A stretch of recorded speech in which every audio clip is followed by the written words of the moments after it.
जिस घर से बर्तन धुलने की बिल्कुल भी आवाज न आए तो समझ लेना चाहिए कि वहाँ बर्तन महिला नहीं बल्कि महिला का पति धो रहा है। गांव की पत्नी अपने पति को पीट रही थी तो पड़ोसन बोली, क्यों मार रही हो बेचारे को? पत्नी बोली, बेचारे नहीं है, ये इसे फोन किया था। तो एक लड़की बोली, जिस व्यक्ति से आप संपर्क करना चाहते हैं वो अभी व्यस्त है।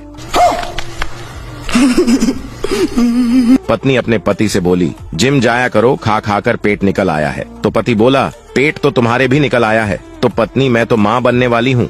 पति बोला, मैं भी तो बाप बनने वाला हूँ।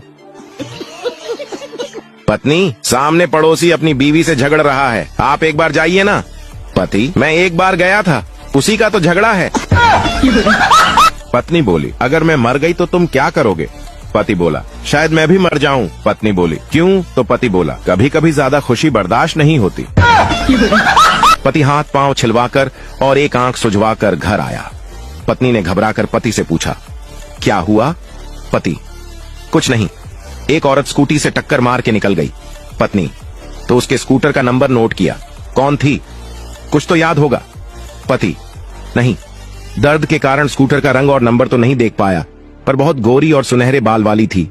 उसने गहरे हरे रंग का सूट पहना था, गुलाबी कलर की चूड़ियां, गहरे लाल कलर की लिपस्टिक, कानों में हीरे की बालियां थीं, हाथों में मेहंदी लगी थी और हाथ दाएं गाल पे होठों के पास तिल भी था। इतना बताते ही पतिदेव की दूसरी आंख भी सूज गई।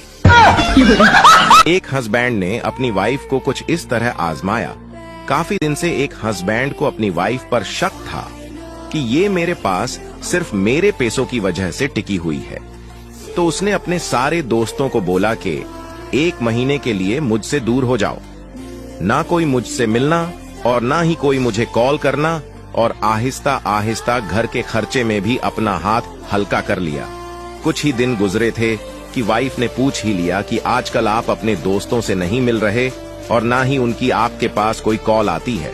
तो हस्बैंड बोला, क्या बताऊं, शायद उन्हें पता चल गया। तो वाइफ बोली, क्या पता चल गया? तो हस्बैंड बोला, अब तेरे से क्या छुपाना, मैं जुए में अपना सब कुछ हार गया, अब मेरे पास कुछ नहीं है। तो शायद इसी वजह से उनको पता चल गया होगा, और मुझे भी पता चल रहा है कि मेरे पास जो लोग आते थे वो मेरे दोस्त नहीं थे, वो मेरे पैसों की वजह से मेरे पास आते थे।